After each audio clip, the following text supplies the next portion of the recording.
Welcome back, y'all, to the Hurdle Podcast. NFL time. Let's go. Big NFL time. Week one recap. And we always say week one kind of don't get tails of teams. Yeah. And that also happened with our podcast. Yeah. Let's just say the files. Gone. Couldn't tell you where they were. All of them. Spent 3 hours recording. Season preview and week one picks. All of them. All of them gone. Gone. Not good. Not good. Very upsetting. Yeah. We were not thrilled. No. However, we're here. We still get to talk about week one. Yeah. Yeah. And we can tell you our picks. We both went 9-7 in picks. Yes, we both went 9-7. I think the games we differed on, the 3 that I got were I took. You have the week one. Yeah, I can pull them up. You had New Orleans over Tennessee. Yep, New Orleans over Tennessee. You also had San Francisco over Pittsburgh, and you. That was the caveat. You don't see that recording. We both picked Pittsburgh because I said if Nick Bosa's not playing, who's going to get after Kenny Pickett? Yep. But then he was playing, so San Francisco. And those are the 2 games you won, and then the 2 games I won. I had Cleveland over Cincinnati. Which is crazy. Which is crazy because I didn't put money on Cleveland. And then I had Miami over LA. Yeah. So those are the 4 games we differed on. We split 2 and 2. So therefore we're both 9-7. Nice. So that means no segment in the middle. Yeah, no special segment. Which we have yet to unveil because they didn't get to see the week one. Yeah, so we're gonna do pretty much $10 to whoever. We have a $10 wager. Whoever gets the most games right on the whole year. On the whole year overall. Yeah.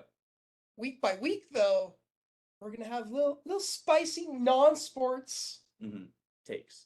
They can be sports takes, but the goal is to break it up a little bit. The goal is to do something different because we do have hobbies outside of football. Like Bailey loves watching movies. Big movie guy. I would say I'm a photography guy. Yeah. We're going to find random stuff to talk about, and the loser of that week just has to sit there and kind of take it. Yeah, there'll be like 10-minute segments in the middle of each podcast. So we'll recap week one here. So, for example, if we had a segment, we'd recap week one here. We'd do the little 10-minute segment. We go into week 2. Yeah. And that's going to be kind of how these things are going to roll on from here on out. So, like, I will rank my top 10 movies. That I'm sure none of them are in Bailey's top 10. Oh, I'm sure they aren't. Maybe Forrest Gump. No. Not my top 10. Bailey cried our freshman year watching Forrest Gump. Just saying. It's a good movie. Just saying. I love Forrest Gump. Not my top 10. But that's what they will kind of be. I think it's going to be a fun little twist. It gets us talking not always about football specifically. Goddamn Jenny. Goddamn Jenny. But yeah, so we're going to kind of roll through week one. Yep. Recaps. Thursday night, Chiefs-Lions. Chiefs are nothing with Travis Kelce looked like. Yeah, I mean, holy Jesus. The receivers. Cinder block Tony. Literally the memes after that game and another game, some of the best memes I've ever seen. Yeah. For a week I already know the other game you're watching. Yeah. But good God. No one could catch, dude. No one. And it's like I learned very little from this game. Wasn't nothing. I learned the Chiefs are bad with offensively without Travis Kelce, who's, of course, as we said, if you checked out our top 50 players episode, we have him as the number 5 player in football, straight up. And you're literally missing the number 5 player in football. And they're missing Chris Jones on the D-line in that game. They got him locked up for the year now. They got him locked up 1 year, $19.5 million. Yeah. Which is a huge plus for them. Huge plus. He's already going to be playing against Jacksonville, so we'll preview him for that game. But just missing literally 2 top 25 players in football, it's a huge loss when it comes to literally everything, scheming, straight up play, everything you could think football wise. It hurts. So having to throw to Kadarius Toney, who's just handing team Brian Branch, my dark horse pick for defensive rookie, they're just handing him pick 6. Pick 6s. and L's for his own team, pretty tough to bear. Yeah, and that's what's crazy is on the flip side of that, for Detroit, like Dan Campbell, oh, I've known, man. This just validates what we know, man. And it's like, didn't validate much to me. I don't know why you drafted a running back at 12 and barely used him. Yeah, Montgomery got the bulk of the carries. Montgomery is clearly your guy. Amon-Ra is still a dog. Mm-hmm. That offensive line is very good, I think. I am granted no Frank Clark now for KC. And no Chris Jones. And no Chris Jones. Ever. They did look really good. And Goff looked fine. He was protected. Yep. Didn't turn the ball over. I think that's huge for Jared Goff. When the picks start going, it kind of gets to him a little bit. Yeah. But I think the fact that they kept Ben Johnson as their offensive coordinator makes the transition so much easier. So once Jameson Williams comes in off the 6 or 8 game suspension that he's got, I think it's 8. So once he comes in off that, they're gonna have more explosive playmakers outside of Amon-Ra. I mean, Josh Reynolds is fine.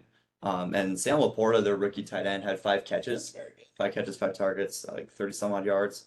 So he found his own little niche in that offense where he's kind of just a short check it down guy, at least early on. Yeah. And of course, Amon-Ra and Reynolds are there for the big plays. But once they get Williams to stretch the field deeper and push these safeties further back, so that way they can't be in the box a little bit more aggressively, how Casey started to play them later in the game, I think it's going to be huge for Detroit. I didn't love how their defense looked. There was a lot of open receivers on the field that just couldn't catch the damn ball.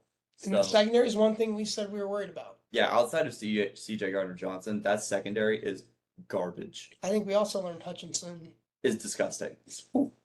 He looks dominant in year 2. So, he was so good that the Chiefs tackle had to line up offsides illegally every play and was basically a slot receiver. So, that definitely says something about Hutchinson's prowess on the field. So, yeah, I didn't learn a ton from this game that I don't think I already knew, but I think to see Detroit make this smooth transition over and beat the defending champs, I think is definitely a plus. It's banner like what usually banner night games like are blowouts. Yeah. The opener is usually a blowout. Yeah.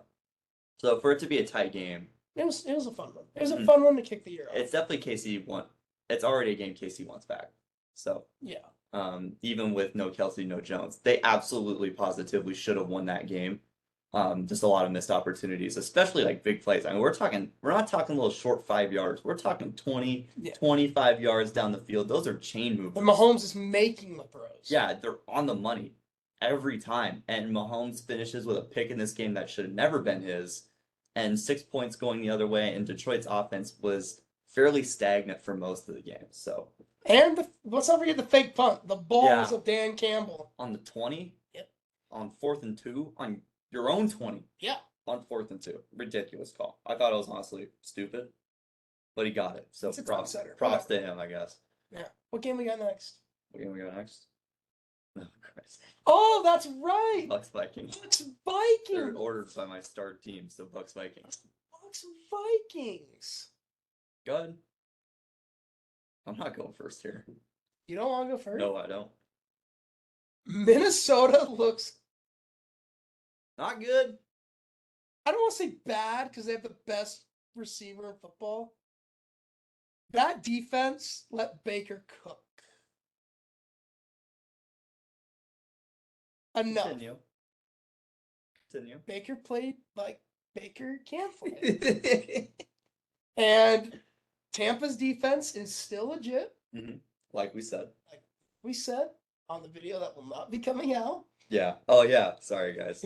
We said Tampa's defense was good. This is bad for like all our takes for the rest of the year.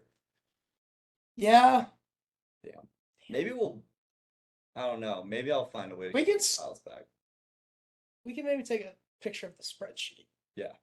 Oh, that's true. Maybe we'll do that. But Tampa's defense is legit, man. Yeah. And I think that's the biggest reason they won this game, and Baker didn't turn the ball over. Yep. Yeah, I mean, that's huge for Tampa.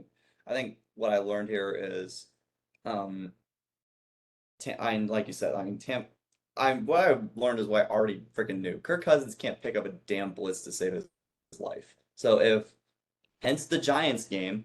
If you're going to be playing straight up man coverage and have blitz looks between the A gaps and the outsides, when you have some of the best linebackers in the league, aka Devin White, Levante David, Shaq Barrett, those kind of guys.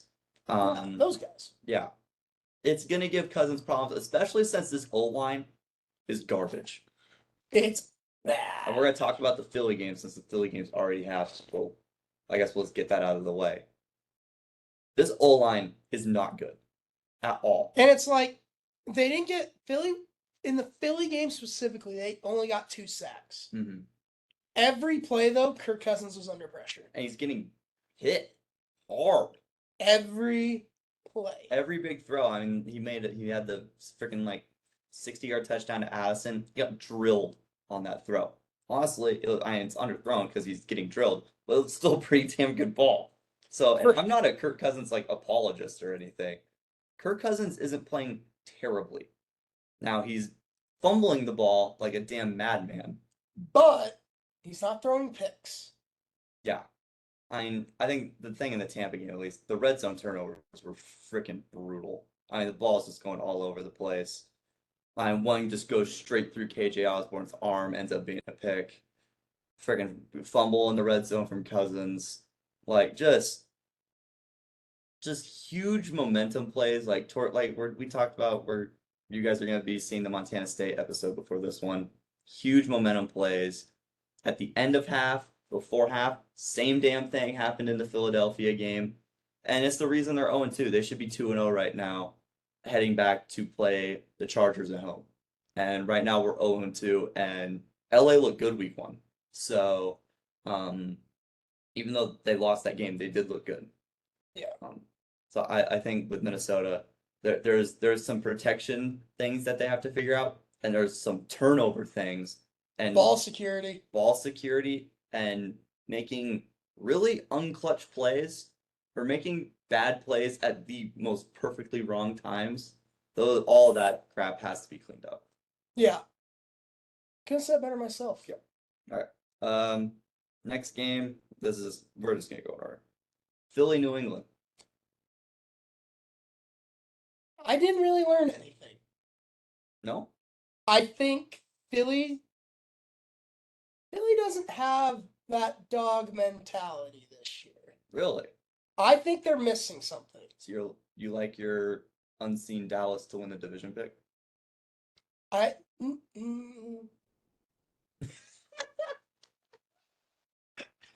Thank you for bringing that one up.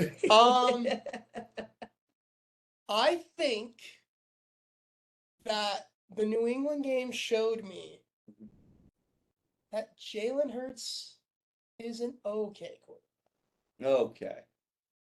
I'm sorry, the 2 games I've watched, he's not lighting up the stat sheet with his arm. No, I agree.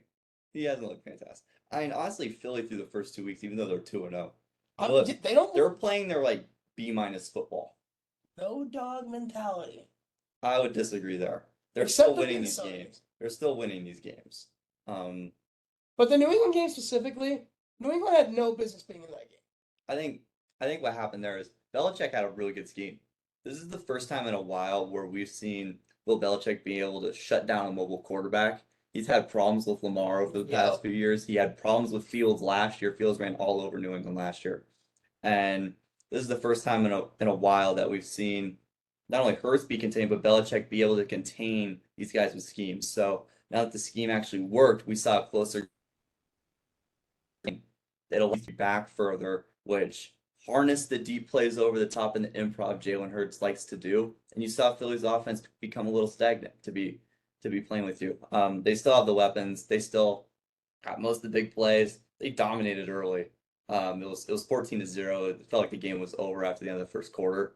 And you kind of felt that from Philly's end. They didn't kill them instantly. It was a slow death. There was blood in the water, and they kind of just let it sit there and bleed out a little bit. So I'm Philly's still going to be a 12-13 win team this year, like we said in the preview. I didn't take a ton away from Philly. Their new offense isn't anything different. Belichick was giving them 8-yard slants over the middle all game, and they were taking up. It was Brown, it was Smith all game long. But Belichick did a great job defensively, limiting deep plays, limiting big plays, which is something that he is known to do. He takes away your best asset. That's what Belichick's number one objective is coming into every game plan. How do I take away the main thing that you do best? And he did that. So I think for New England to be even in that game, I think is a testament to their defense, their scheme. And Mac Jones played bad in the first half. He actually rebounded well in the second half. I thought he played very nicely. Kendrick Bourne was terrific, 2 touchdowns, and he's kind of maybe having a breakout year because New England has no other weapons. I mean, Juju's there for 3 years, but he hasn't done really much over the past, since AB? He hasn't done much since the AB year in Pittsburgh. Devontae Parker's banged up. Hunter Henry played fine. The weapons, yeah, they have Gesicki. They still got Ramondre, who's going to be catching balls out of the backfield for them. And Zeke looked okay. Zeke looked fine. No visor in the first half, went to the visor in the second half. I think that helped.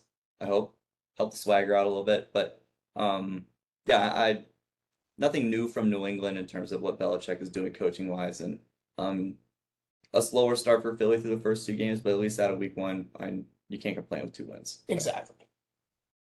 Next game, Seattle, LA. What the hell was Seattle doing out there? Not much. If anything. They were bad. They made Puka Nacua look like Cooper Kupp. This game I took a lot away from. Stafford looked really good. Yes. The defense looked good. Mm-hmm.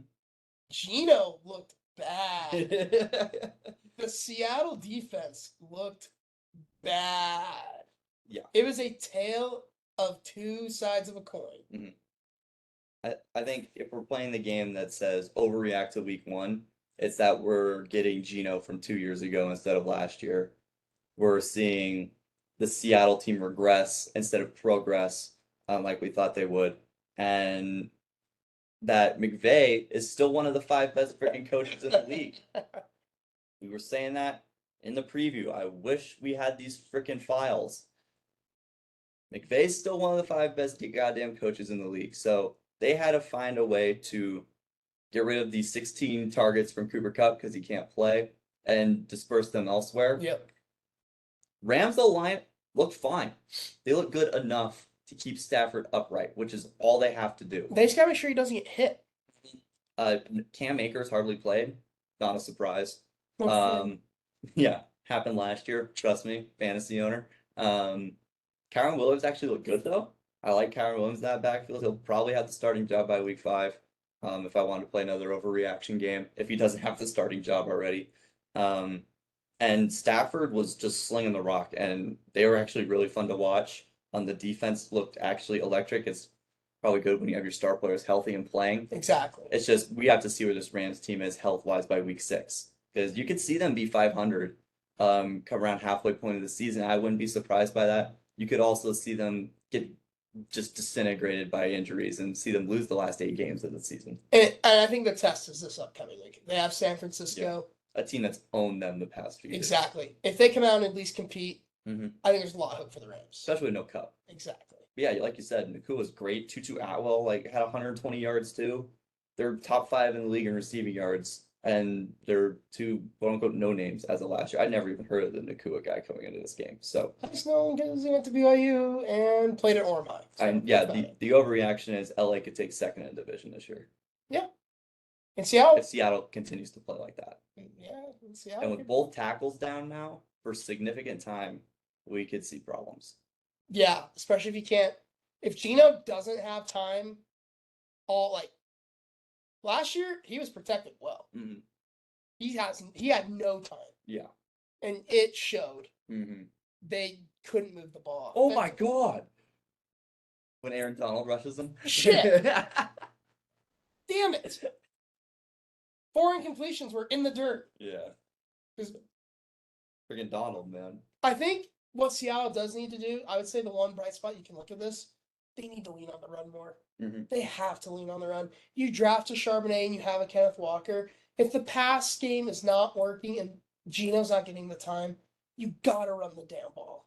And I think the only thing that you can say about that, just to counteract a little bit, is they were losing most of the game. So they're playing catch up, and I understand what you're saying. Seattle has to be up at the start of these games to keep Geno upright and the clock on their side. Yep. So if they're not up come halfway through the second quarter, look for the game to turn in a very negative direction for Seattle these upcoming weeks. Yeah, I think they have Detroit coming up. Yes, they do have Detroit. That'll be fun. Yeah. Houston, Baltimore, I learned zero from this game except for the fact that Zay Flowers is most likely their WR1.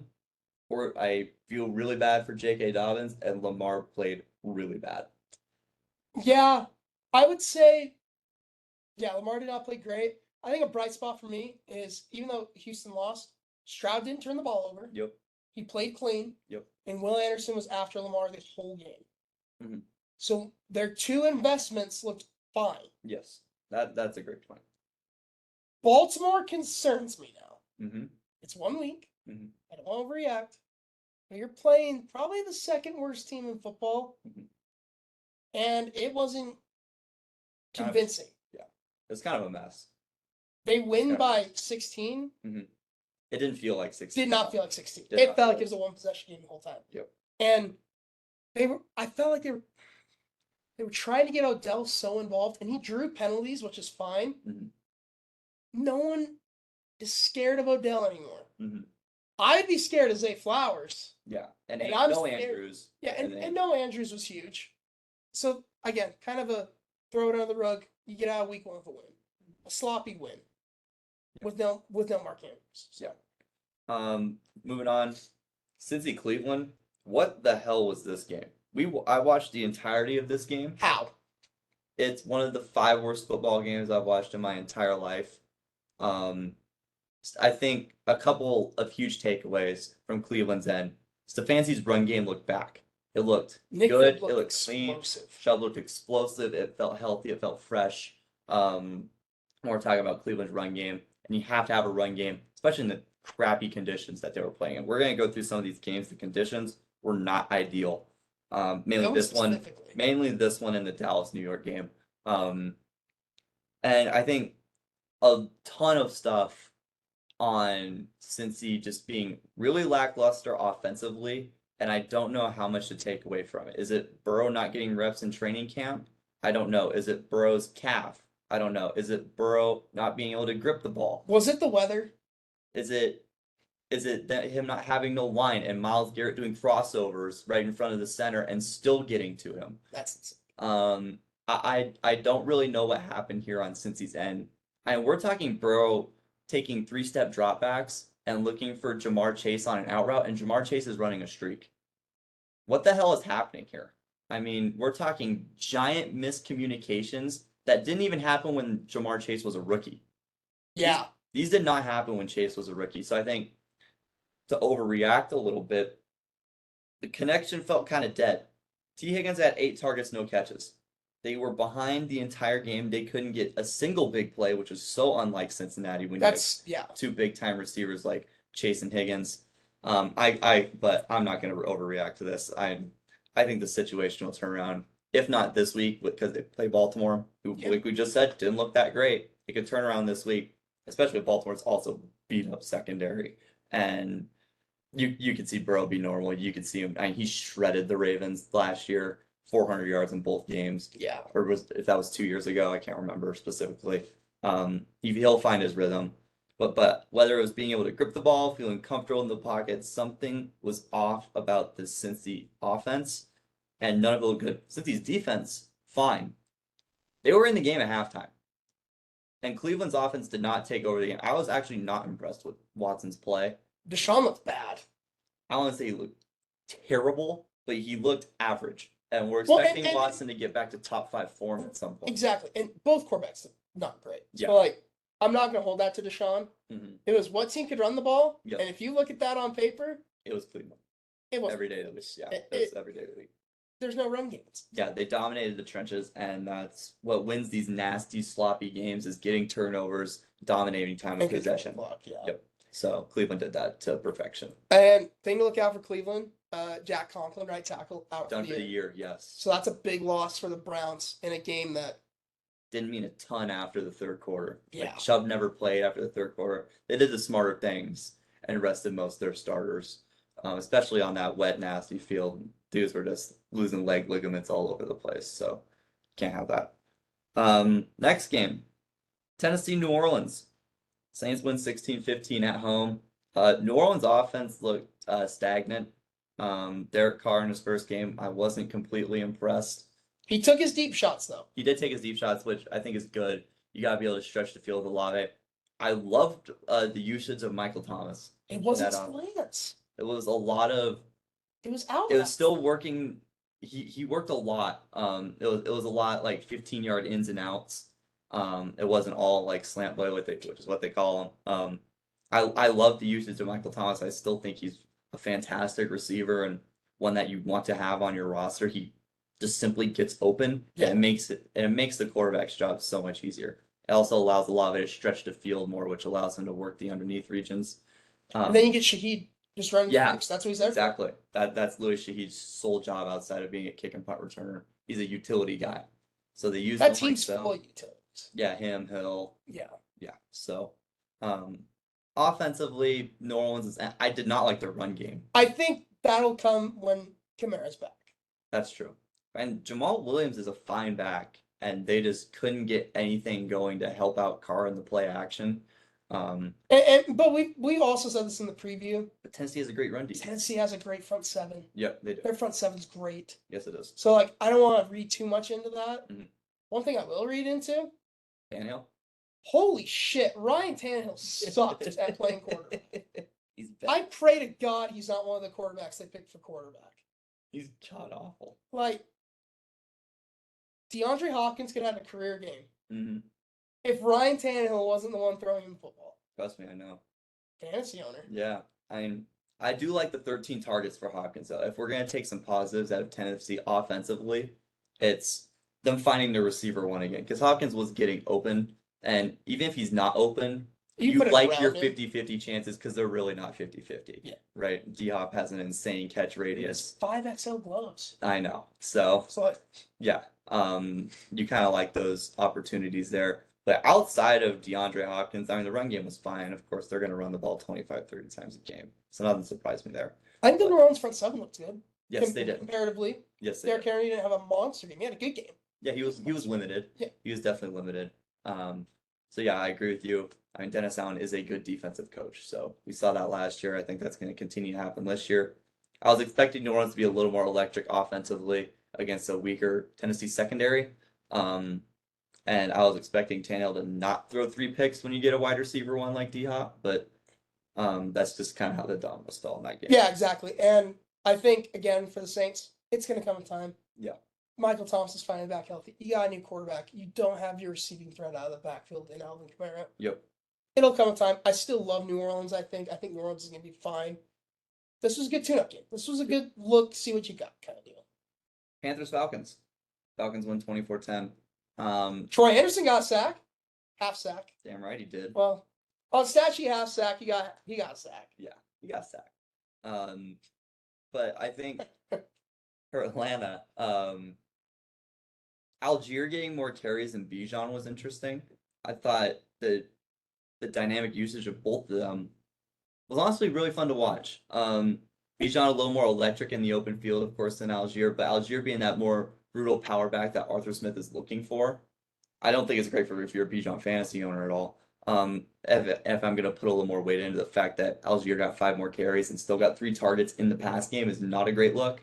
Bijan did have 6 catches and the receiver touchdown. Leading receiver. Yeah, for catches, yeah. Kyle Pitts, leader receiver in yards. 3 targets, 2 catches. Drake London. 1 target. 1 target, 0 catches. Still not using the goddamn weapons that they draft. And the monsters, like one-of-ones. Yeah. Like Pitts. I'll say London could be a one-of-one if he ever gets opportunities. Yeah, could be. He's built like it. Pitts drew a 23-yard holding penalty on one of his catches. He doesn't get credit for that. That doesn't go in the stat sheet. So I guess you could say he generated 70-some yards of offense, but Not surprising for Atlanta to not use their freaking receiver weapons. Ritter threw 18 passes the entire game. Was barely over 15 of them. completed 15, but was barely over 100 yards. And Carolina's going to struggle. They're going to be one of the 5 worst teams this year. Tampa's going to freaking throttle these guys when they play. I think New Orleans will too. New Orleans will too. Monday Night Football. Preview to that game. So they're gonna be one of the worst teams in football. Their defense is fine. J.C. Horn's already gonna miss time. It sounds like he's out a month for their start. He's had like the worst start to a career ever. 2 season-ending injuries, and he's already out for a month again. But when he plays, he's one of like the 10 best corners in the league. They have so much talent defensively. Jeremy Chin, Brian Burns. It's just never, the pieces are never getting put together in the right times for Carolina. And Young was fine.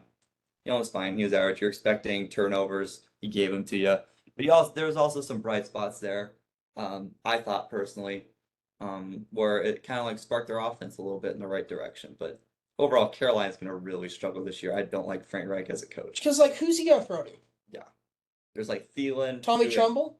Yeah, Thielen had 2 catches, even though he's getting like 40% of the target share in the preseason. Turns out it doesn't matter. Granted, he probably had Terrell on the whole game, though. I didn't watch a ton of this game, so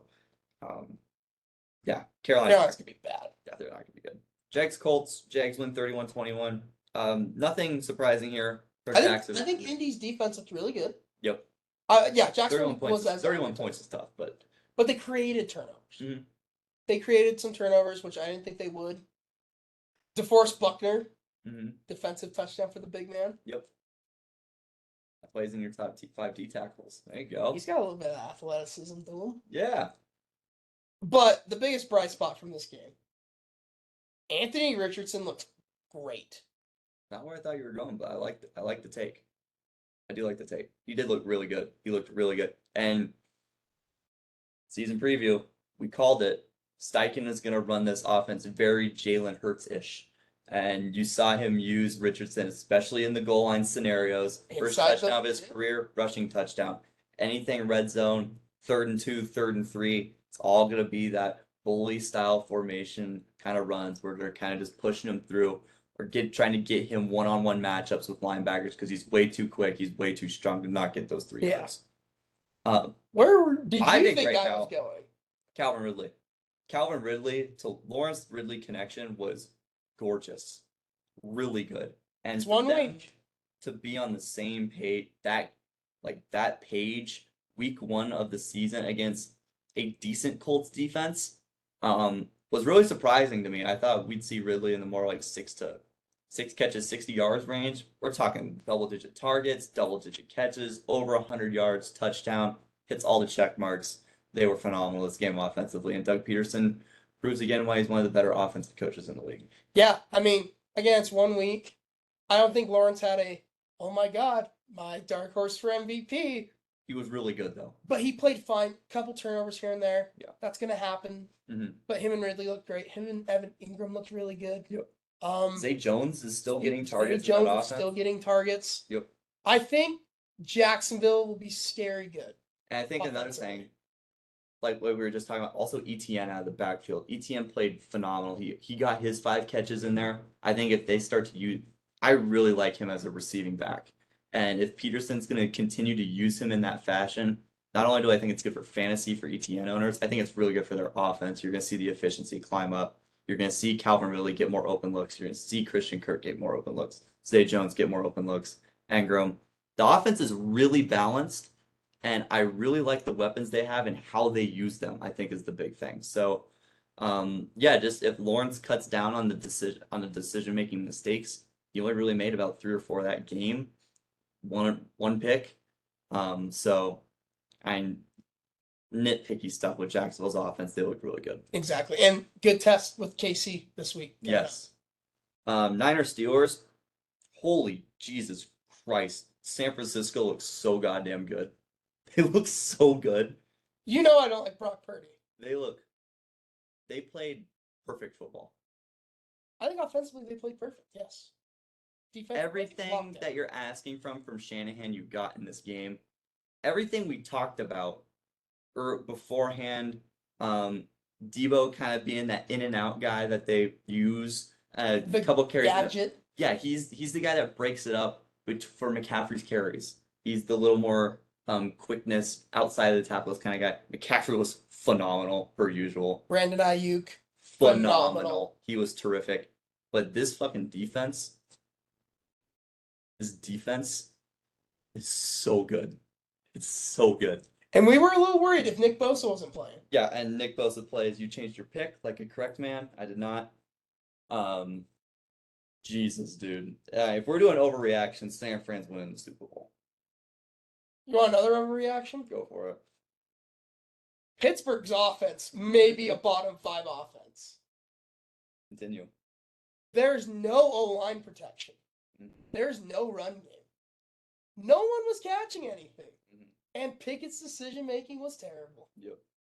Also, I think what we all forgot, including myself, Matt Canada still calls plays for this damn offense. Right. Matt Canada has been one of the 5 worst coaches, whether that's defensive coordinator, offensive coordinator, head coach. He's been one of the 5 worst coaches over the past 5 years. Not even close. They need something different. This offense has been lackluster. There's a reason that when they had all those weapons, they brought in Todd Haley as their offensive coordinator in Pittsburgh when they had Bell, Roethlisberger, Brown. That offense was elite, one of the 3-4 best in the league when they had those guys. They lose it, this offense goes dry. They have the weapons. Pickens is a good receiver. Deontay Johnson is a good receiver. Freiermuth is a solid tight end. They built up the line. I like Jaylen Warren as a change of pace back, and Najee can get it going from time to time when he sees the holes. Except there are no holes. There's nothing. This offense sucks.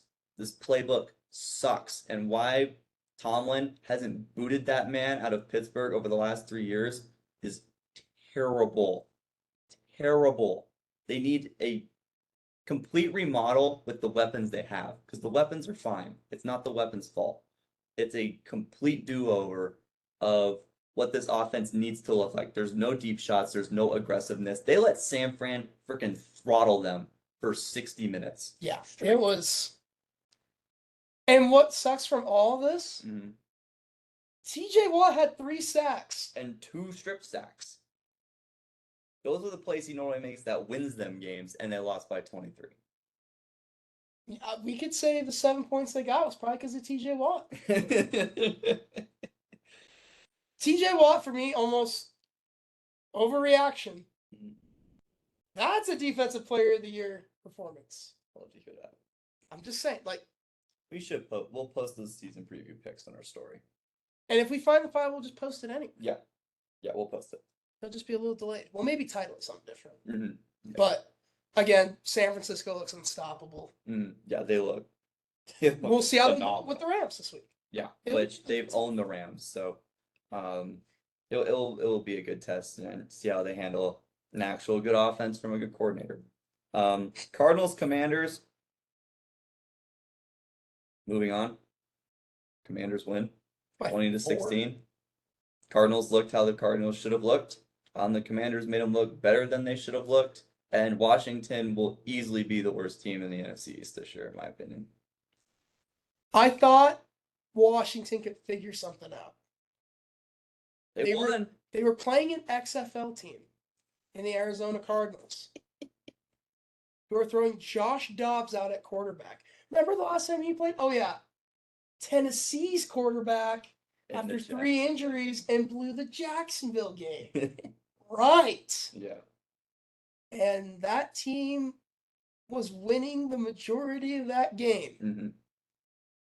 Washington sucks. Yeah. No bueno. Defense wasn't great. Defense was fine. O-line was putrid. I think Arizona had 6 sacks in this game.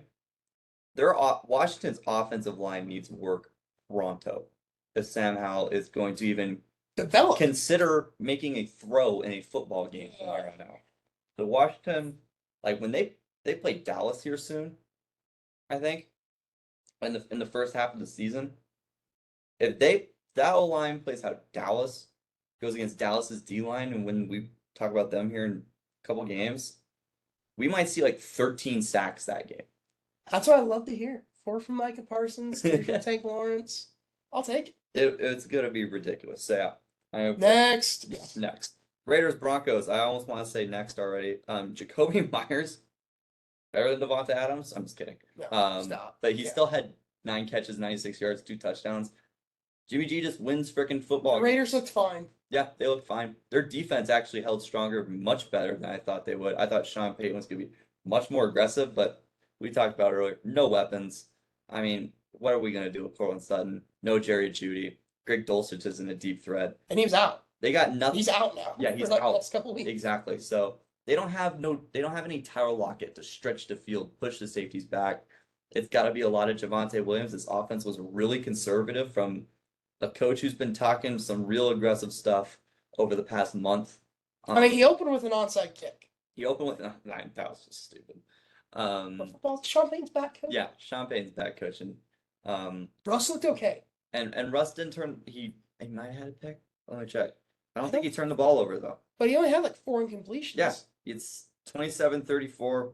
The problem is 27 completions, only 177 yards. That's got to get fixed. And Javonte Williams only 4 yards to carry, all sides. Am I seeing Samaje Perine was our leading receiver? Yes, you are. That needs to change. That needs to change. But their front seven looked really good. Their defense looked really good. They held Jacobs, last year's rushing leader, to 48 yards. But Jimmy G wins football games. I don't know what to tell you. He actually made adequate passes under pressure in the clutch to Jacoby Myers, to Devontae Adams when they needed him the most, and that's why they won. Yeah. This was the game of the week. You called it. Wow. Honestly, we both called game of the week. My game of the week wasn't too bad either. But Dolphins Chargers, overreaction time. Tua, after week 1, 6.5 to win MVP. 6.5 to 1 to win MVP. Right there, tied with Patrick Mahomes. 466 yards, and honestly, I'm tired of the slack. This man can play. He can throw the ball. This man can throw. I don't care that the 57-yarders are underthrown because McDaniel doesn't call 57-yard pass plays. He doesn't. The thing that's so electric about this Miami offense that I think goes so underrated, everyone talks about the motion and the speed, and I talk about it a ton too. The speed is so consistent, though, and so just constantly pushing these defenses. When they're pushing back 20 yards, they're making posts look like slants. Yeah. Because Tua catches it, Tyreek's already in motion, he's already running, he's at 20 miles an hour, and he's turning on you as hard as he can. And he's already 15 yards down the field. And he's 15 yards down the field when Tua hikes the ball. He's making, hence, posts looks like slants. 20 to 25-yard games are bread and butter, especially over the middle of the field, because then Tua gets open, or Tyreek and Waddle get open space. Yeah. And LA could not contain that. And you saw from the first play of the game, they had freaking Khalil Mack on Tyreek Hill. Play 1. What the hell are they doing? And Staley, who's supposed to be a defensive coach, Grant, this McDaniel offense is freaking unstoppable. And we were saying that last year. Week 1, he comes out and proves it against the Chargers defense that is stacked and healthy. Both teams' defenses are stacked, and neither defense played great. Neither defense played great, but Miami's offense, I think, is so electric and just so in your face about what they're going to do to you, and you can't stop it. And I think... And Mike McDaniels will clown. Yeah, we could see at the end of the year Tua have 5,000 passing yards. I think it's a legit option. I mean, he's already a tenth of the way there through 1 game. Jesus. So Tyreek was unguardable. They used Waddle about, I think it's 7 targets. I was expecting Waddle to be much higher usage, but McDaniel does the classic Shanahan thing. Guys like River Craycraft, guys like frickin' who's the other receiver? I'm forgetting. It's not Albert Wilson. No, it's not. It's not Cedric Wilson either. I'll figure it out in a second. But just the secondary guys. Braxton Berrios. That's the guy. Braxton Berrios. Just the secondary guys, they're still making plays when they need them. So it's like, and they're so unexpected because you have to devote so much attention to Hill and Waddle.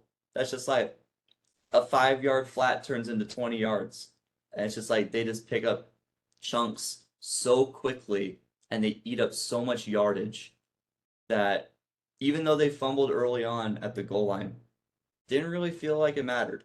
And they just freaking laid it on LA, even though LA's offense was terrific, and you should probably speak about that. Yeah, no, Austin Eckler, outstanding. Yeah. Played very well. Herbert played great. The Chargers, health. Mm-hmm. That's what you get with a healthy Chargers team. Mm-hmm. That team looked good. Yeah, the offense looked terrific. The offense looked terrific. It's the misconnect on defense that I'm not getting.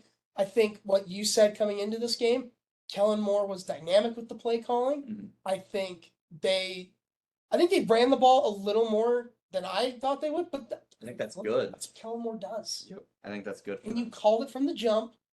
Their offense looked great. Both teams' offenses were great. Mm-hmm. They got to figure out their defenses. Yep. If one of these two is going to take a run or take a jab at the Cincy, Buffalo, Kansas Cities, the defense has to figure it out. Yeah, I mean, we're coming out play one. Hill's in the slot, which we normally isn't there. Khalil Mack. And you freak out. And your second best pass rusher is now on the fastest player in the league. Those are miscues you cannot have. They were having matchup problems all night. And granted, Hill and Waddle are going to cause those constantly. Yeah. But you can't have guys like Derwin James, guys like Joey Bosa, and have Tua have all day. And Tua was making plays. That throw to Hill on that third down where he stepped up in the pocket and threw it over the top, 35, 40 yards on the move. Beautiful. And Tua. The line blocked great. Yeah. Yeah. Getting Armstead. Yeah. Huge. Yeah. Absolutely. And Tua's accuracy in the 20 to 25 yard range, he's the best mid-range passer in the league. And I honestly don't have any worry or harm saying that. I know Patrick Mahomes exists. I still think Tua in that range is the elite of the elite when it comes to him being able to be comfortable and in his zone. He got there quick and early in this game. And like you said, all gas, no brakes with that McDaniel offense. Like you said, Kellen Moore provided a whole new dynamic to this Chargers offense that Lombardi sure as hell wasn't bringing. Let me tell you this right now, Eckler's not getting 104 targets this year. He might get damn near 250 carries, though, if he stays healthy, which I think is a huge bonus. I think it's going to help Herbert out a ton. We're going to see him work to play action more. Keenan looked great. Quentin Johnson looked fine. Quentin Johnson looked fine. Mike Williams didn't do a ton. And I think what was really interesting is how many more targets Keenan got than Mike Williams. Yeah. Keenan was up near 13, 14 targets in a game where they were really pushing it. But that's just how great of a receiver Keenan is. So figure out the matchups on defense. You got to be better schematically, defensively if you're LA. But a fantastic game. Fun one to watch. I hope we get those every week. Yeah. A game I did not watch. Green Bay, Chicago. I think we called it. Boy, Jordan Love. Hey, I think we called it. I'm going to just start Chicago. They're bad. Yeah, they're bad. They're very, very bad. And they're going to run the ball and not give a damn. And if they win, they win. If they lose, they lose. And that's just how it's going to be. Exactly. My most impressive thing, the Packers put up 38 points with no Christian Watson. They're number one. Dobbs played great. Musgrove, if he doesn't trip, gets his first career touchdown. Aaron Jones, the run game looked good. The run game was great. Yeah, the run game was good. They gave Jordan Love every tool to succeed. And how many passing yards did he have? 245. 245 and 3 touchdowns? Yep. That's all you need from Jordan Love. Mm-hmm. Because the only difference between that and Rodgers last year, Rodgers maybe had closer to 300 passing yards. Yeah. He didn't turn the ball over. Mm-hmm. The run game was fine. Yep. And they didn't have their number one threat. And the connections actually feel stable. I think that early on with Green Bay last year is the connections were clearly not there. Rodgers didn't show up to minicamp, didn't have a ton of reps, and you could see the deep passes were lacking. Love clearly put in work this offseason to make sure these guys are on the same page. He was airman. They were stretching the field. I don't want to react because they were playing Chicago defense. I don't think is very good. I don't think we think is very good. Yep. But they put up 38 points on an NFL team. Yeah, I think after week one, Green Bay could realistically win the division. I think if we're going to overreact to this a little bit. Their defense is elite. Jair Alexander, there's a reason I have him at number one as the best corner in the league. DJ Moore did friggin' nothing this game. And I wasn't honestly expecting DJ Moore to do a ton in the first place when they're going to run the ball. However many times Chicago's going to run the ball this year. But, Chicago's not going to be good. If you bet the under on the 7.5, freaking cash that bet now. Jesus Christ. Cowboys, Giants.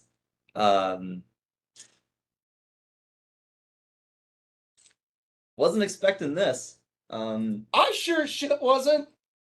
I was expecting the Giants to put up points. Oh, because that's what it takes to win games in the NFL. They didn't do that. I learned nothing from this game. I think the conditions were a factor, clearly. We got plays where Barkley's catching 3-yard out routes, and it's just going straight through his hands. The conditions matter, but New York, god awful. First drive, they looked good. They looked really good. But how did the first drive end, Bailey? Yeah. How did the first drive end? And points for Dallas. Weird. Yeah. So, I think once that hit, it just sucked the air out of the building. Yeah, I learned nothing from this game except for the fact that Micah Parsons is probably the best defensive player in the league. He looks even better this year. But I think more importantly, the Giants' O-line is putrid. Evan Neal got babied all game long. And I think what Quinn did in this game, which was so genius, is he moved Parsons to the inside where they had a rookie center and they were stunting him across the rookie center over and over and over again. And the center was just lost. And multiple snaps rolled on the ground. Yeah, and just bad. And he's going to block right, and Parsons is already around his left shoulder. Stuff like that just can't happen. But the Giants scored nothing, and I learned nothing from this game. So at least we have something in common. Yeah. Again, everyone's thinking this is Bailey. The Cowboys are back. I'm not saying that. I'm not saying that, and I'm a Cowboys fan. Why the not? Defense looked elite. It looked elite. I expected that. I mean, last year when Parsons was healthy, they were statistically the best defense in the league. After this weekend, they statistically are the best defense in the league. Exactly. I saw nothing from the offense. Mm-hmm. I saw Tony Pollard do what I expected Tony Pollard to do. Mm-hmm. And what's the one thing that scares me every year with this team? Dak Prescott. And I saw nothing. Saw a bunch of empty yards. Granted, the aspect of the game, conditions, scored, didn't need to. Yeah. I don't think you'll need to see it this week. Or the week after that. Or the week after that. But then they get San Francisco. Mm-hmm.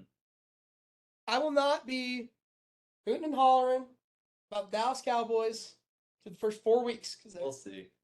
I mean, I'm going to be happy when they win. Mm-hmm. They'll be 4-0. Then should be 4-0. Then we'll see. But yeah, defense was elite. Giants look poopy. Not as bad as Washington, but they don't look good. I love that they paid Daniel Jones, I can tell you that. Yeah. I do think, though, the nice thing, if there's any positive for the Giants in this game, is that they play Arizona next week. So they have a nice bounce back spot. Yeah, they play in this. Yeah, they play. Yeah, that's what I'm saying. So the Giants will be 1-1. Most likely. Bills Jets. The Josh Allen to Jordan Whitehead connection was thriving all night, especially in the second half. I mean, he completed more passes to a Jets player than Aaron Rodgers did. I think I was. Yeah, first. Let's get the elephant. Yeah, get it out of the way. Rodgers tears his Achilles. Most likely done for the year. He says he rumored today he's coming back. That shit's not happening. It's just not gonna happen. No. No one's ever come back from a torn Achilles in 6 months. Yeah. No one. So they have to make the playoffs for Cam Akers had the fastest recovery, did in 8. Yeah. So for a 40-year-old quarterback to be doing it in 6, I think is completely unrealistic. So now you kind of have to scrap everything that you thought you knew about the Jets and rewrite what you knew last year. And last year was not pretty. This game was not pretty, yet they win. And I think that's going to be New York Jets football for the rest of the year. Garrett Wilson's still an elite receiver. Even when Zach Wilson is throwing some of the worst footballs I've seen in my life to him, he's catching them for touchdowns. I think Lazard's actually a fine receiver too in that offense. Randall Cobb does nothing for them. Straight up nothing, except for some veteran leadership for that team. But Breece Hall looked, while the stats look good, he did not look fully healthy in my opinion. I don't think he's all the way back. He looked fine. I think he's 90% there because that 83-yard run, that's a touchdown last year. And that wasn't this year. The Jets' pass protection, god awful. There's a reason Aaron Rodgers got hurt. Yeah. Their pass pro is terrible. Their run fits are actually nice. Their run game was proficient when Hall was in. Dalvin did damn near close to nothing, and Michael Carr was actually more productive than he was in this game, which honestly took me by surprise. Why pay him the $7.5 million if you're hardly going to use him? But they have a nice little three-headed back monster there. I think that's going to bode so well for them now. Yeah. With the Rodgers injury, they're going to have to rely on the run. It's why I was honestly kind of surprised that Hall played. I was expecting Hall to kind of honestly be on the PUP list and sit the first 4 weeks and come back fully healthy. That was not fully healthy. I guarantee that. But defensively, this Jets defense is ferocious. Their front seven is disgusting. They were after Josh Allen all night. All night. The Quinnen and Quincy Williams combo, Quincy playing middle line. Quincy played phenomenally. He was terrific. Jets as did defense Quinn. The whole Jets defense did. Sala, Jordan Whitehead. Yeah, Jordan Whitehead. Sauce played fine. Sauce was fine. He was not the best corner. I know. He was fine. But Sala has Josh Allen and Sean McDermott's number right now. And the last 2 seasons, we've seen this Buffalo offense take a dip in production. In New York. You know why? Dable leaves. Ooh. I think this is huge. I think it went overlooked that last year. I think it might rise to the surface a little bit this year, especially if the Giants bounce back this week, go around 500, make the playoffs, which is still a potential option for them as bad as they played week 1. It's just week 1. I think when we look at Buffalo's offense, with Ken Dorsey heading it, it's not nearly as efficient. It's not nearly as spread out. Gabe Davis has been a non-factor for 20 straight weeks now of pro football. He has not shown up. And the lack of secondary weapons, I thought James Cook looked fine, but the lack of secondary weapons is forcing Allen to just have one read every play, and it's Steph Diggs. It's just Diggs over and over and over and over again. He's trying to force these 40-yard post routes downfield, make plays happen himself. He's trying to put the team on his back, and he's forcing everyone to get on, and he's kind of collapsing. So, when that's your only read, any decent safety like a Jordan Whitehead is going to read it and get 3 picks. Yeah, any decent safety will. Yep. Since we're on the train of overreactions, go ahead. Madden cover curse is real. Oh, there you go. There you go. Josh Allen looked terrible. Mm-hmm. He did not look good. Looked terrible. No protection. Can he slide? For the love of God, please. And like we've said, we want him to run the ball. Safety's fine. Truck over the safeties, whatever. Linebackers, slide. Slide. Please, slide. AR need to learn to slide. Yeah. Jesus. Like, Hurts is what, 6'2", 240? He's out there sliding. Fields is sliding. Yeah. Like, every one of these running quarterbacks is sliding. Slide.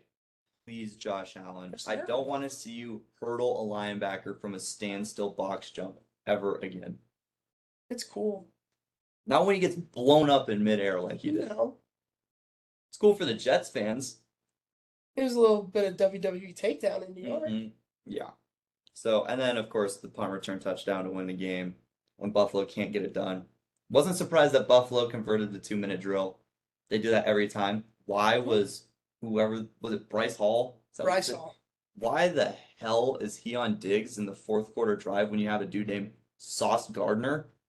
That made no sense. That's the one thing I'm worried about the Jets. They aren't going to move their corners. Yeah. They're going to keep them in the same exact spot. Sauce was on Gabe Davis for most of the game. Exactly, because the Bills are like, hey, they're not going to move him. Mm-hmm. We might as well take our advantage. Mm-hmm. Because in that 2-minute drive, it was all Diggs. Diggs. Yeah. Diggs. A little more Diggs. And Diggs on top of it. Yeah.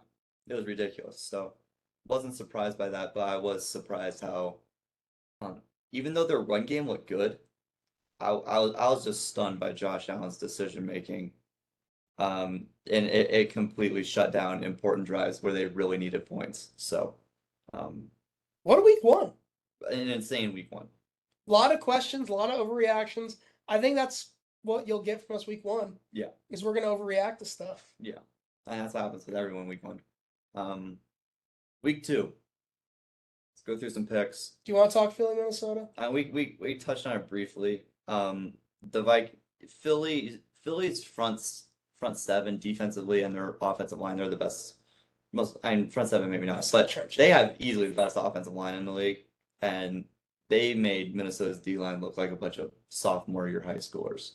Like DeAndre Swift. There's a reason he had 30 carries. It's because he didn't have to do anything. Jason Kelce, Landon Dickerson, they're getting to the second level every run play. Those 6 yards that he was getting a carry, he could have gotten the 6 and just dropped. He didn't even have to get tackled. He could have just dropped, and he would have had the same amount of yardage this game as he had last game. Because honestly, break tackles and elusiveness wise, he didn't do a ton. Philly's O-line was that good. They were 8 yards down the field every play. And they were allowing, like we said in the Patriots preview, Belichick limited deep plays. That didn't happen. First play of the freaking game for Philly offensively. Devonta Smith, 60 yards down the field. Again, they go man once. Opposite side, Byron Murphy. I don't remember the corner's name. 21, whoever 21 is. It's not Dantzler, right? No, we don't have Cam Dantzler anymore. Whoever 21 is. He gets burnt by Devonta Smith on a straight go route. Yeah. Yeah, Minnesota turnovers again. They got 7 total turnovers so far, 6 in the first half through both their games, and it's killing them. They're getting in the worst spots. The Jefferson fumble through the end zone is the worst possible spot imaginable because they were getting the ball in the second half. So you're supposed to go up 3 there and take the ball in half instead of going down 6. You have a 9-point swing there, and then you go 3 and out on the first drive of the second half, and Philly scores instantly after that. Makes it a 16-point ball game, and then it's over. That's how it goes, or 13-point ball game. And that's basically over.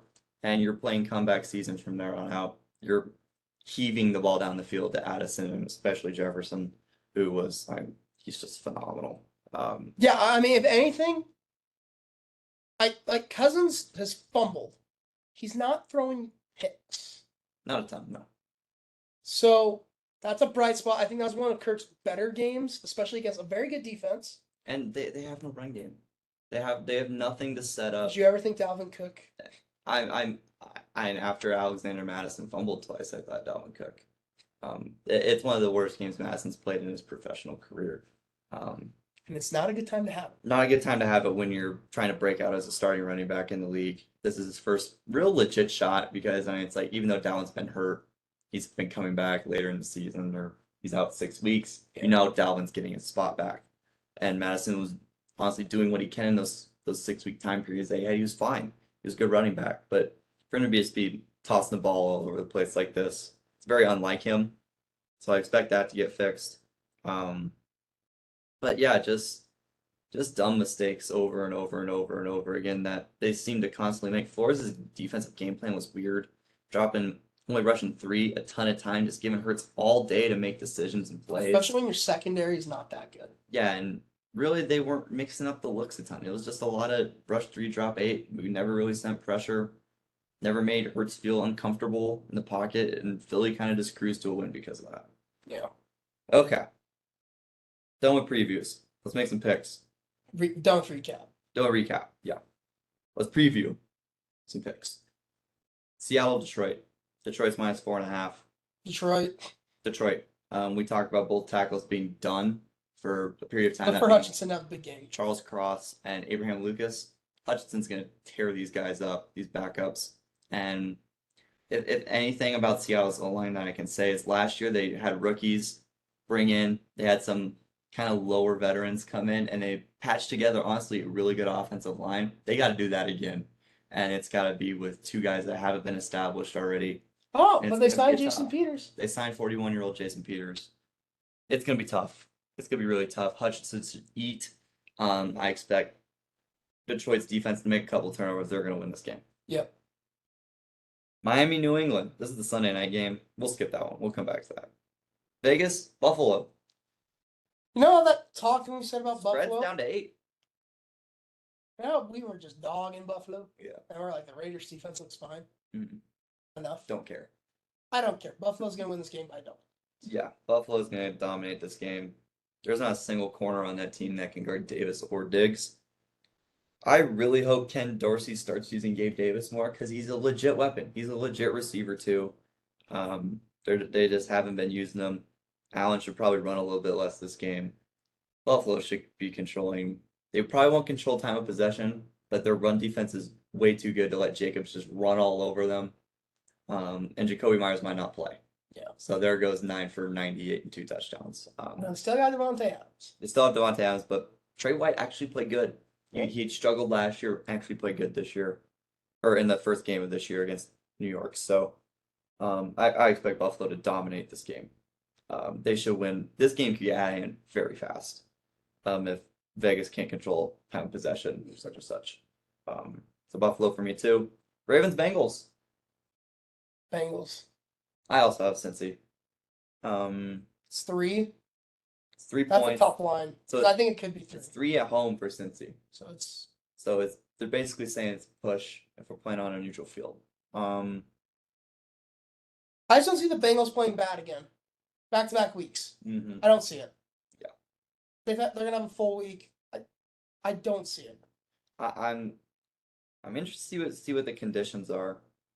So it's supposed to be 72 and partly cloudy. So I think that aligns for a more pass-heavy game. The Ravens are having to patch together A running back. a running back core of Gus Edwards and Justice Hill for like the 19th straight year of them trying to do this. Jonathan Taylor question mark? They're 3-1 odds right now for Jonathan Taylor to go to Baltimore. So I think it's definitely a legit possibility. And those read options could be disgusting with Taylor and Lamar. Especially if you're getting Taylor one-on-one in open field or Lamar one-on-one in open field. Those are mismatches all day. So Andrews is going to be back for Baltimore this game. But I just think with how banged up Baltimore's secondary is, still no Marlon Humphrey. Jamar Chase should absolutely freaking dominate this game. I expect them to get back on track early and often. They're going to be passing the ball. I look for Cincy to be incredibly aggressive. That could pay off, or it couldn't. It could blow up right in their face. But I expect we've seen to it work out before. for Cincinnati. Yep. Chiefs Jags Interesting. in Jacksonville. KC's -3.5. I mean, Kelsey's back. Chris Jones is back. Yeah. They've I'm had expecting 11 KC to days. start out 0-2. They've had 11 days to get ready. So you're going Chiefs? Yeah. I'm going Chiefs. Not expecting KC to start out 0-2. I think it'll be a good game. I do too. There's no one on God's green earth that can guard Travis Kelce. Whether he's at 60%, 80%, 100%, he looked fine in practice today from reports I saw. So I expect him and Mahomes to, of course, be on the same page. Yeah. Kelce could easily have 12 for 120 because there's not a single linebacker, even though Devin Lloyd is on the squad. Love them. He ain't guarding Travis Kelce. Nope. Neither is Trayvon Walker. Neither is Josh Allen. Any of those guys. So he's just going to cause matchup nightmares. I expect a lot. I expected Jacksonville to make it closer than the playoff game last year. Yeah. And look for Jacksonville to get the pressure. Mm-hmm. Because of what we saw from Aiden Hutchinson. From Orlando Brown now in KC. Exactly. And you're going to get it from both sides. Because really, in Detroit, it was just Hutchinson. Mm-hmm. You're going to get Walker off the edge and Josh Allen off the edge. There could be a lot of duress for Mahomes, but even when he was under pressure, he was making every throw. And now he's got his bailout target this time. He's got his check down. Yep. Like, I agree, but I do expect. I think ETN's the X factor in this game for Jacksonville. If you can keep the ball out of Mahomes' hands for as long as you possibly can, that's a huge win. And if Lawrence can just make the plays and convert when needed, Jacksonville can definitely win this game. This is not an unwinnable game for Jacksonville by any means. This is probably 70-30 though, KC, in my opinion, so I will take Kansas City. I was going to say, like, just kind of looking at the games that we're going to have, that could probably be my game of the week, just because I think it will be a little bit of back and forth. Think about that. I mean, probably. Mm-hmm. Like, just looking at every other game, maybe Baltimore, Cincy. I will also take. I'll choose a different one. No, I'll choose a different one. Okay. I'll find something. I'll choose at the end maybe. Chargers Titans. LA's -2.5. No Austin Eckler. What? From what I'm hearing, he's doubtful. He's missed practice all week. As has DeAndre Hopkins though. And when Joshua Kelly actually got double-digit carries last week and looked great. He played the entire fourth quarter for LA. That's something we forgot to mention. Eckler had almost 150 rushing yards in that game. In 3 and quarters. Joshua Kelly played the entire fourth quarter damn near because Eckler's got an ankle problem right now. So you're losing the receiving out of the back end there, but the Chargers front look good. I do not expect Tennessee to take advantage with their front seven at all. And Keenan's gonna cook. This is gonna be a Kellen Moore specialty game. This might be one of Herbert's best games. And I love Rabel. I don't know if I go that far, but I do think Kellen Moore cooks up a great game plan. I like the Chargers here probably by a touchdown. I don't know who's gonna cover the weapons for the Chargers. That's why I'm saying, as long as Herbert has time, this could be one of Herbert's best games. Just because I don't know who's gonna cover it. And who is Tannehill like? Besides the other team, who's Tannehill gonna throw to? Like, Traylon Burks. If D-Hop doesn't play, they're gonna be really limited in the pass. I think they lose by 2 touchdowns. Tennessee is gonna have to really stitch it together through the air to give Derrick Henry help offensively. And it's just I don't see them matching LA stride for stride. Packers Falcons. This line is completely flipped. It started out as Green Bay -2. We're now all the way at Atlanta -2. Is there a reason for that? Is there anyone out? I'm not sure. Let me do my research live. Aaron Jones questionable. Christian Watson questionable. Troy Anderson's out. Shit. Well, now I have really no reason to watch this game. I'm going Green Bay. Yeah, I'm also going to go Green Bay. I was not impressed by Atlanta's offense. That's why they game managed the living hell out of that game. Mm-hmm. And Green Bay actually made explosive plays downfield and trusted their offense. I like LaFleur much better as a head coach. I like Green Bay's defense so much better than Atlanta's defense, and they should probably win this game by multiple scores. I honestly expect it to be kind of a lower score. I think just because the one thing that does get over the bright spot for Atlanta, AJ Terrell and Jesse Bates. Yep. They might take advantage of Jordan Love a couple plays. I could see a Jordan Love 2-pick kind of game. Mm. I think that they could take advantage of it, especially if there is no Christian Watson. So you're going to Atlanta? No, I'm still going Green Bay. Because Desmond Ridder is a terrible quarterback, and Atlanta doesn't know what to do. Mm-hmm. But I'm just saying, this might not be the cleanest game from Jordan Love, but I can see it being really low scoring. Especially if Bakhtiari is questionable. If he's out, that's a huge problem. Having a franchise left tackle go down, especially when you're righty quarterback. Yep. And a young quarterback, having to make decisions under duress and without is just night and day. So I'm still going to go Green Bay. Yeah, I'm still going Green Bay.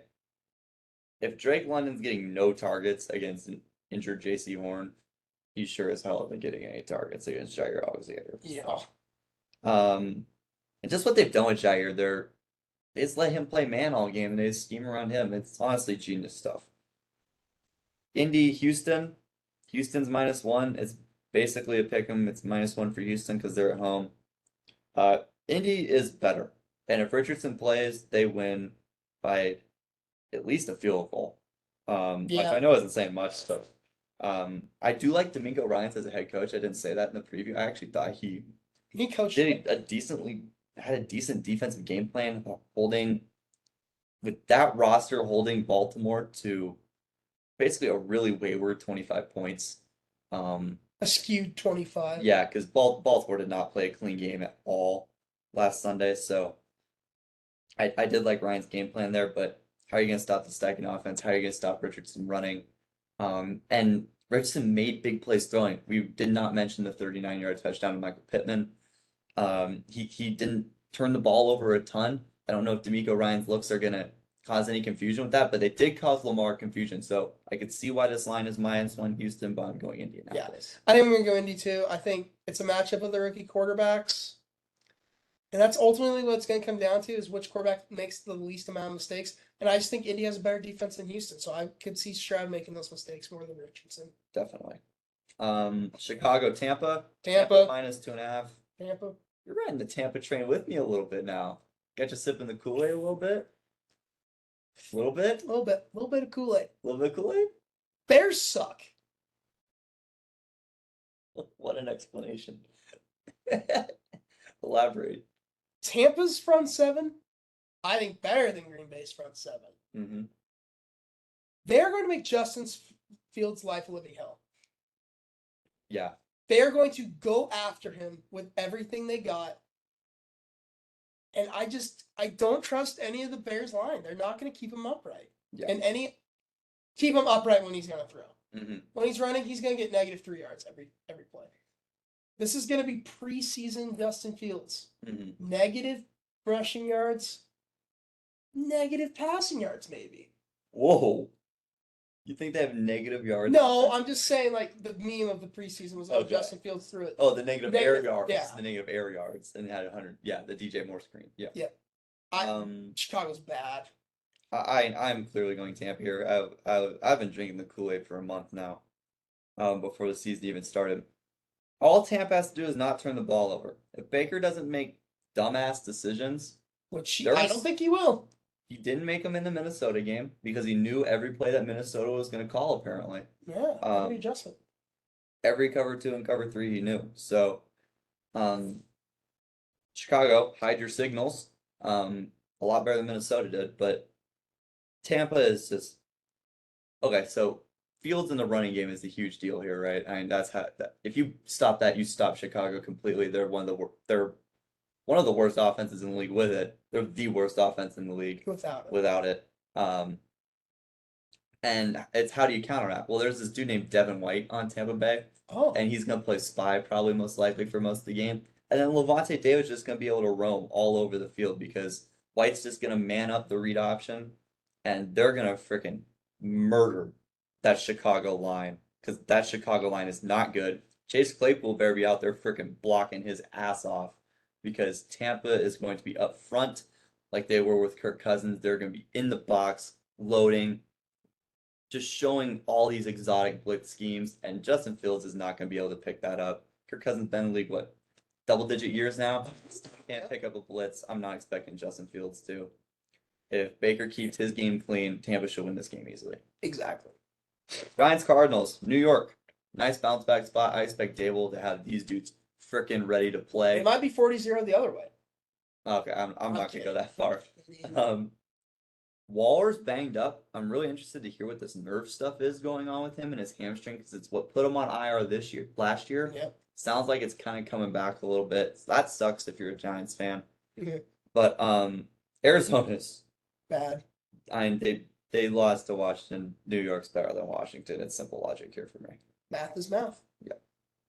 Niners Rams. Niners have dominated LA. The past couple years, we've said that probably three times. It's going to be a home game pretty much. Oh, yeah. They travel well. Yeah, they do travel well.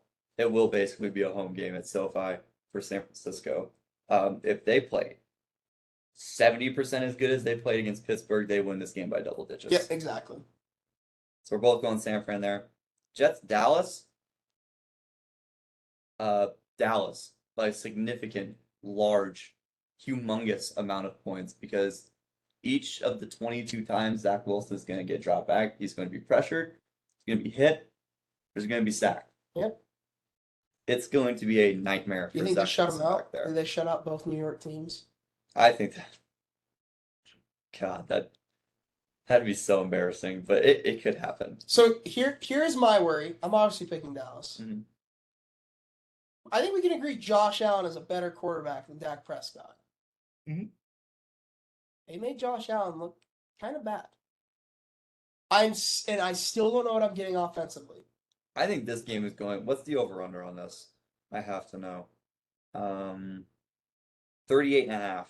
Wow, that is. So they're saying Dallas is probably gonna score 35 points. That is low. You really think? We're talking 21-17. That's a low-scoring game. So I'd actually avoid that, but I just Dallas I'm not gonna worried. dominate defensively. Again, Dallas is gonna score more points on defense potentially this game than New York could on offense. Yeah. I worry. I always worry with Dak Prescott. I know. But and if the Jets defense can do that to Josh Allen. The Jets defense could also score points this game, which would make this game a little bit more interesting, I think is what you're saying, right? So I think when we break that kind of down, I just think Dallas is so much more dominant offensively. They got better weapons on offense.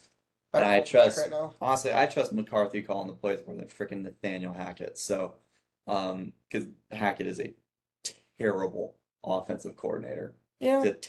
He's one of the 5 worst head coaches we've ever seen in the NFL. he's not a good offensive In coordinator. a short but time. no Aaron Rodgers. So expect Dallas to win that Yes, game. Rodgers doesn't get to break my heart again in Dallas. Yes. Commanders Broncos. I don't give a flying fudge about this game. Broncos win. I also think the Broncos win. I know we're going real chalk here with these picks, but the Commanders almost let the Cardinals beat them. I know. And Denver at least lost to a comparable team. The Raiders? Comparable. That's fair. There's a lot more talent on that Raiders roster than I think Washington. I agree. So I will also take Denver. Denver's also playing at home again. Altitude, baby. So they got the altitude thing. And Washington's offense did not look good. And if that line plays the same way, Denver's front seven, who played really well against Vegas, is going to eat. Yep. Sunday night, Miami, New England. Miami's -2.5. Miami to the freaking bank. They won both the games last year. Tua will have over 300 yards. Belichick, we know he knows how to limit deep plays in the Philly game. You can't account for speed. You can't account for every single deep play McDaniel has in this playbook. Waddle and Hill are going to feast. It's just going to happen. And if you allow them to dominate, the thing that Belichick has to take away is the middle of the field. If you get Burrow on the edges, fine. But if you are getting torched over the middle of the field over and over and over again, because Tua can't make the longer throws. That's Tua's big thing. He noodle armed or whatever you want to call him. He's not active. If he has to stretch it to the sidelines, it makes the McDaniel offense struggle. If he's able to shorten it and make 25 yards a legit 25 yards instead of 35 to the sidelines, New England could be in this game, but I'm expecting Miami to just flourish with their speed and just this aggressively paced offense. It's going to be a track meet. And New England can't keep up. And they can't keep up. Yeah. So. Miami. Yes. We've been the same the whole way. Have we really?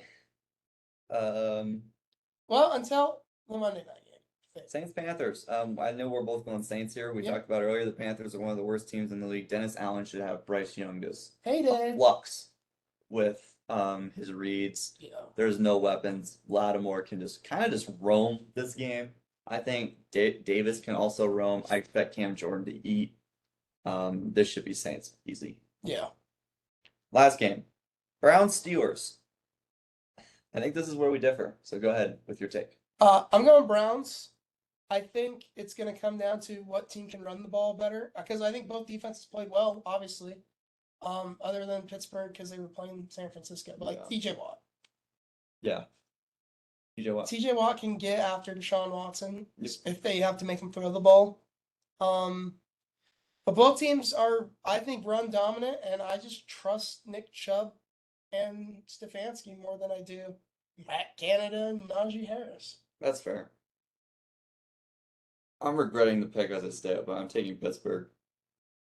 Like you said, TJ Watt, no Conklin. They're going to personally and permanently line up Watt on that side all game long and let him feast. And I expect TJ Watt to just constantly make plays this game. I think Denver's defense is also really going to stifle this Cleveland run game. Pittsburgh. Pittsburgh. I say Denver. Pittsburgh's defense to really stifle this Cleveland run game. I don't know where Denver came from, but I think there's going to be all over them, just packing the box, and you have to force Watson to make plays. When you played Houston with Watson, you didn't want him making plays. Now it kind of feels like it's the complete opposite. His improv isn't nearly as good as it used to be, and you want him kind of just free thinking out there because he makes dumb reads and he makes dumb plays now. So if you can have him out there in the open, Pittsburgh scores 21 points this game. I think they win.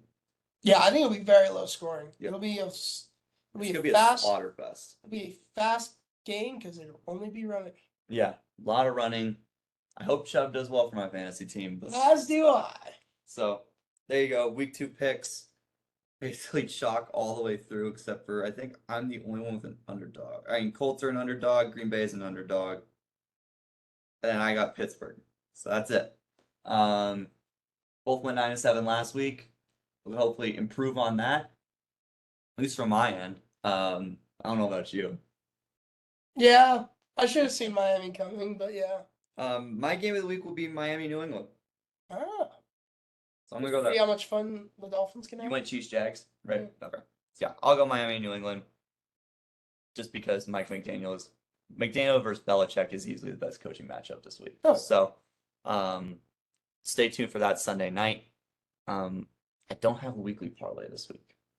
Totally forgot about that segment. You guys didn't need to know about that because week 1 picks never came out. So, We'll post it on the Instagrams. yeah, but that's gonna be it for the week 1 recap, week 2 picks. We can hopefully those files aren't completely corrupted and we can stitch together some stuff as terms of season preview and week 1, so we're staying consistent with our stuff. So expect the MSU's podcast is already out. Expect this podcast once a week on the NFL end, once a week on the college football end, and then once the playoffs start for baseball, me, Seth, and Nick will be breaking down once a week there. So one more auction draft I think will also happen before the playoffs start. So that'll be a big bonanza, of course, as the last one was almost 3 hours. Yeah. But they're a ton of fun. Hopefully you guys had fun listening to this. If you want anything Hurdle Podcast, follow us on Instagram at Hurdle Podcast, HRDL Podcast. Spotify also has the video if you don't like the YouTube channel, but you should like the YouTube channel. You should like the video. You should subscribe to the video or the channel. And go give us a follow on Spotify. 5-star rating, all that freaking jazz. You know the usual. Yeah. But thanks for listening, guys. NFL football is officially back and in the works. We're picking up steam. Logan, Bailey, we're out, guys. Peace.